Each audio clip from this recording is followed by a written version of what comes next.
Good morning বন্ধুরা, কেমন আছো তোমরা সবাই? আশা করি সবাই ভালো আছো, আমরাও অনেক ভালো আছি। তোমাদের সবাইকে সুবর্ণা ফ্যামিলি বলবো অনেক অনেক স্বাগত আর ভালোবাসা। দেখো সকালে আলু পরোটা বানিয়েছি, সবাই খাবে। আর সামনেবার দিদিকে ভোগ কেমন আছো লাগিয়েছিল। বন্ধুরা? তোমরা সবাই আশা করি সবাই ভালো আছো, আমিও মোটামুটি আছি। এখন 11টার মতো বাজে। সকালবেলা সবার খাওয়া দাওয়া হয়ে গেছে। আর এখন আমি একটু আপেল কাটছি, শুতে এসে 11টার দিকে একটু আপেল কাটছি, ওকে দেবো খেতে। আপেলগুলো না ভালো না, নষ্ট নষ্ট। তো বাচ্চারা খেতে চেয়েছে, দাদা এনেছে, এখন খেতে দেবো, খাবো।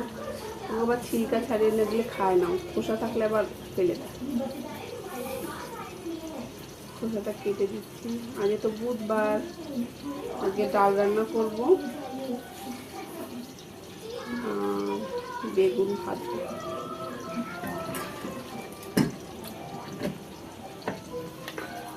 চলো তাহলে আমিও রান্না বান্না করি, তোমরাও দেখতে থাকো সারাদিন আমি কী করি। দেখো এখন নিরামিষ সবই রান্না করবো। বেগুন ভেজেছি, ভাত বসে দিয়েছি, ওইদিকে মশলাটা হচ্ছে। আর এইদিকে এটা আজকে পরিষ্কার করবো, দেখি কতদূর কী করতে পারি। এই যে বের করে রেখেছি, আজকে কম বেশি সব একটু পরিষ্কার করবো। খুব ধুলো ধুলো পড়েছে, দেখতেই পাচ্ছ। এই যে এগুলো ব্যবহার হয় না বেশি, ওর জন্য এরকম পড়ে থাকে।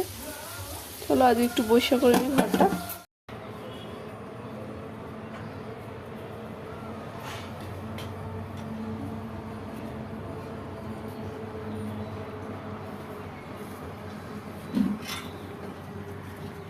কিসের হাম্বাইছে?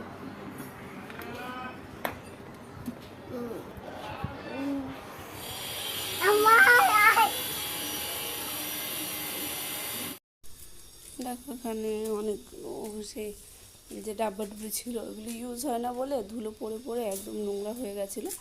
ওগুলোই পরিষ্কার করে নিচ্ছি। অনেক দিন আমি যখন এই বাড়িতে এসেছি ততদিন এইগুলো ধোয়া হয়নি, কারণ আমি এসেছি জানুয়ারি মাসে। জানুয়ারি, ফেব্রুয়ারি, মার্চ, এপ্রিল, মে, জুন, এই 6 মাস চলছে। 6 মাস ধরে ধুইনি, কারণ যেগুলো ব্যবহার হয় ওগুলোই বেশি ধোয়া হয়, আর এগুলো তো ব্যবহার হয় না, ওর জন্য উপরেই পড়ে থাকে। কবে একটু মশলাপাতি নেওয়া হয়, ওর জন্য এগুলো ব্যবহার করা হয় না। যেগুলো ব্যবহার করা হয় সেগুলোই ধোয়া হয়। তার জন্য ভাবলাম এগুলো সব ধুয়ে দিয়ে আছে। আর ঈশানে এত দুষ্টুমি করছে, উপর থেকে বারবার আমাকে ডাকছে। ওখানে আমি ভাবছি যে পড়ে না যায়। কদিন আগে ওর কাকা একতলা ছাদ থেকে পড়ে গেছিলো, মানে ভার করতে পারিনি, ওর বেশি কোনো চোট আসেনি। ওর জন্য এখন ভয় লাগে, ওখানে দাঁড়িয়ে আছে, ওর জন্য বারবার দেখছি। ওকে আর বলছি নামো নামো নামো নামো, শুনছে না, এক কথা 100বার বললেও শোনে না। চলো তারপরে এগুলো ধোয়াধুয়ি করে, আমারও সকালবেলা ঈশান বেশি একটা খায়নি ভাত, ওকেও খাওয়ানোর ছিল, ওর জন্য জলদি জলদি কাজগুলো করছি। স্নান ধ্যান করে ওকেও খাওয়াবো। দেখো এটা কত পরিষ্কার দেখা যাচ্ছে। একটা ব্যাগে এটা থাকে বটল, এটা মুড়ি আছে, ওর জন্য এরকম টাকাটা পরিষ্কার করে নিয়েছি। সকালে এই জায়গাটা পরিষ্কার করে বোতলে রেখেছি।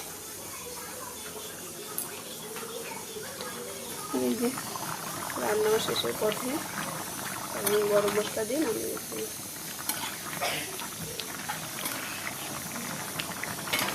ভাতও হচ্ছে, হয়ে গেছে। ঘরের লোহা টোহা বাঁধা হয়ে গেছে। এ দেখো এই কটা লোহা বেঁচেছে। ক্যামেরাটা এই কটা লোহা বেঁচেছে, পরিষ্কার আসছে না। এই দেখো এই যে এই জায়গাটা রেখেছি। রান্নাঘর সব কিছুই হয়েছে, কিন্তু একটু ছোট ছোট জায়গা হিসাবে। আর দেখো সিঁড়ির নিচে পরিষ্কার করে দিয়েছে। দেখো এখানে বেসিন বসবে, পরিষ্কার করে দিয়েছে।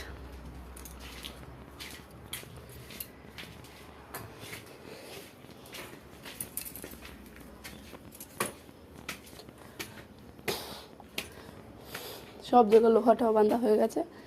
কালকে শুধু সেন্টারিং কাজ হবে, ব্যাস, তারপরে দেখো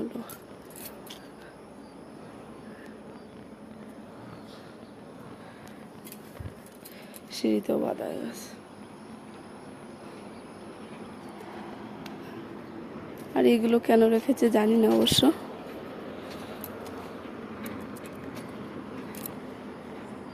আর মনে হয় কালকে তো হবে না, পরশুদিন যদি মেঘলা না হয় তো পরশুদিন হয়তো ছাদ দেবে।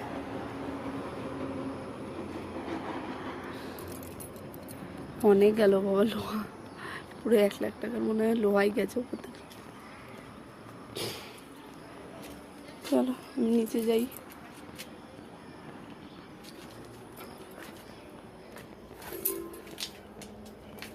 আর আজকে তো রাত্রে রান্না বান্না নেই, কারণ দুপুরবেলা বেশি করে করেছি যেন রাত্রে না করতে হয়। আজকে সবই আছে দুপুরের, আর কিছু রান্না করতে হবে না। তোমার দাদাভাই বিকেলবেলা এসে খেয়েছে 5টার দিকে, আর রাত্রে খাবে না বলছে, আর সব কিছু আছে, আর রান্না বান্না করবো না। আর আমার আজকে একটু কষ্ট হয়ে গেছে, কারণ ওই সব পরিষ্কার টরিষ্কার করে। চলো তাহলে বন্ধুরা, আজকের ভিডিওটা আমি এখানে শেষ করছি। তোমার সবাই ভালো থেকো, বাই।